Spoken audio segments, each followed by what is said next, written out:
Welcome to Bedtime Myths and Mysteries, where we drift into the forgotten echoes of the past and listen for the hush of vanished worlds. Imagine a land beyond the Pillars of Hercules, a rich island empire of gleaming palaces, fertile fields, and mighty harbors, a people proud, a nation grand. And then, in a single day and night of catastrophe, gone, swallowed by the sea, dissolved beneath the waves. That is the vision of Atlantis, as Plato once told it. And yet, beneath that shimmering myth may lie the shadow of real ancient cities undone by nature's fury. Plato, in his dialogues Timaeus and Critias, describes how the Athenian lawgiver Solon traveled to Egypt and heard from the priests of Sais of an ancient power called Atlantis. According to the priests, the island lay 9,000 years before Solon's time and had warred against Athens, only to fall through hubris and divine punishment. Atlantis was said to be a flourishing realm, concentric rings of land and water, a palace of gleaming white, red, and black stone, a great central hill, and vast wealth drawn from mines of orichalcum. The island sat in front of the Pillars of Hercules, which many interpret as the Strait of Gibraltar. And then, as Plato wrote, in a single day and night, the island of Atlantis sank beneath the sea. For Plato, this was not a mere tale of geography. It was an allegory of civilizational pride and moral decay, a warning wrapped in myth. Atlantis represented the glittering empire that had grown arrogant and corrupt, punished by the gods for its excess. Athens, humble and virtuous, stood as its opposite, a city of reason triumphing over greed. And yet, across time, the myth refused to die. The idea of a once great civilization, lost to time and tide, has haunted poets, scholars, and dreamers for over 2,000 years. Because deep within us, perhaps, we sense how fragile the world we build truly is. But what if Atlantis is not entirely fiction? What if beneath the allegory, faint memories of real disasters endured? Ancient Greece and its neighbors suffered many cataclysms that could have planted such memories. Coastal cities swallowed by the sea, earthquakes shaking the world, volcanoes blotting out the sun. One such city was Helike, once proud upon the northern shore of the Peloponnese. In the winter of 373 BC, the earth groaned, the ground split, and the sea rose up. In moments, Helike vanished, consumed by a tidal wave. For centuries, fishermen spoke of columns glimmering beneath the waves. When the ruins were rediscovered in the modern era, they found streets still aligned beneath the silt, like ghosts of stone. It was a story so close to Plato's description that scholars could not ignore it. Others turned their eyes further back, to the island of Thera, modern Santorini, where a volcano tore itself apart around the 17th century BC. The eruption was one of the most violent in recorded history, scattering ash across the sky, collapsing the heart of the island into the sea, and sending tsunamis that ravaged the Minoan world on Crete. Entire harbors vanished, villages drowned. The memory of that destruction could have lived on for centuries, until it found new form in Plato's words.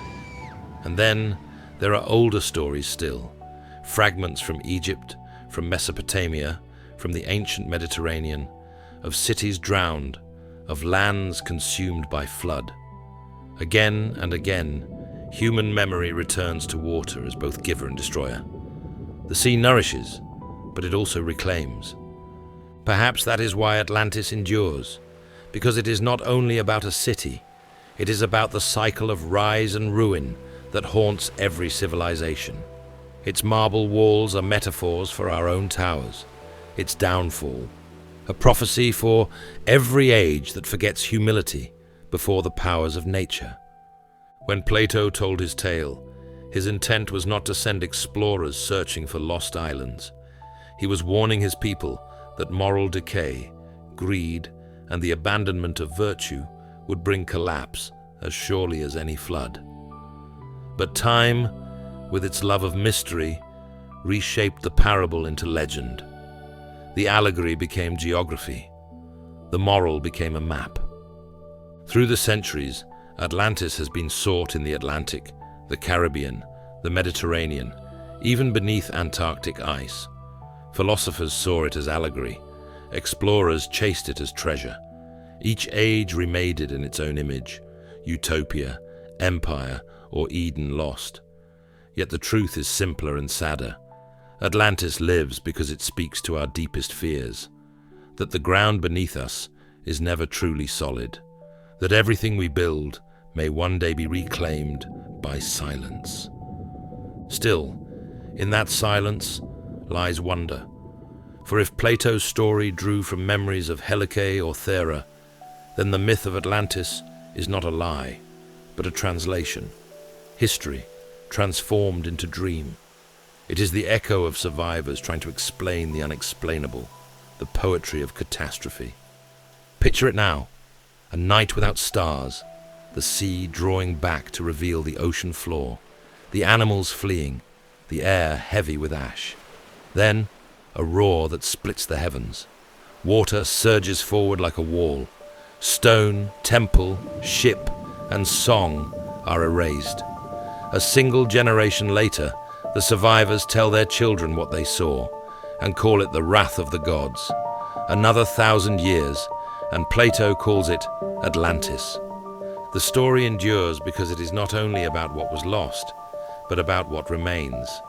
The human instinct to remember, to turn terror into meaning, to make myth from ruin. Atlantis, then, is every city that dared to build too high. It is Pompeii beneath the ash, Thera beneath the caldera, Helike beneath the tide. It is our collective dream of perfection and our inevitable fall from it.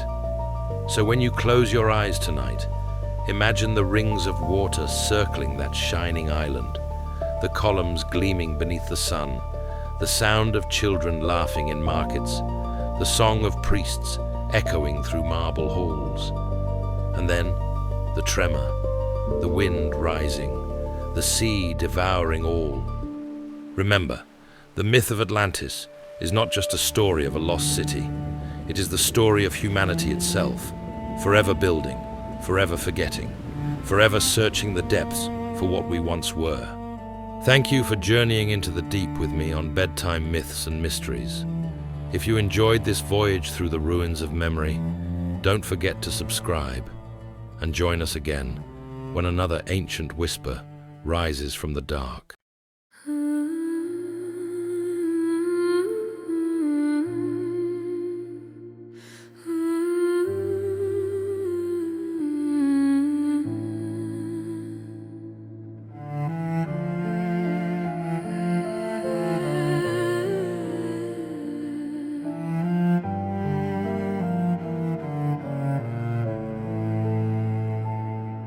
They built their walls of marble white.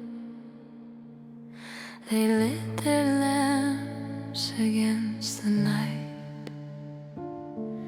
Their voices rose, the temples shone, but even stars can fade to stone. The tide remembers every prayer. The wind still whispers they were there. Beneath the silent sea they sleep, where time runs slow and shadows weep. The world forgets, the ocean knows, the city lost where memory goes.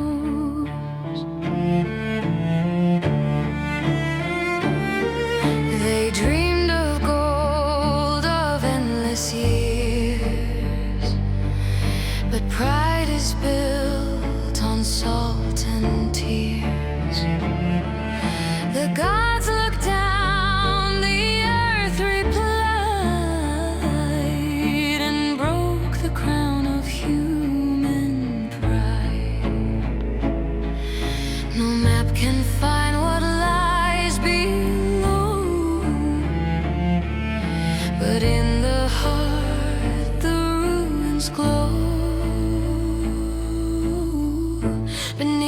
silent sea they sleep, where time runs slow and shadows weep.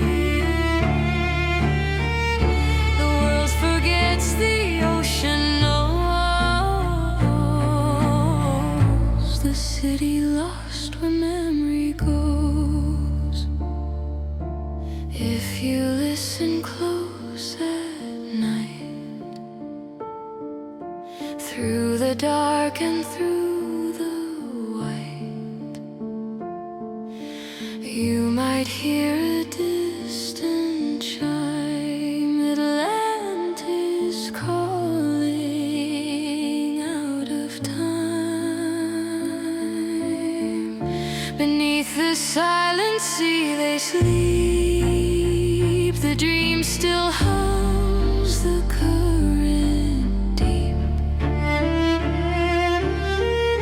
The gods forgive, the waters close, the city lost where memory goes.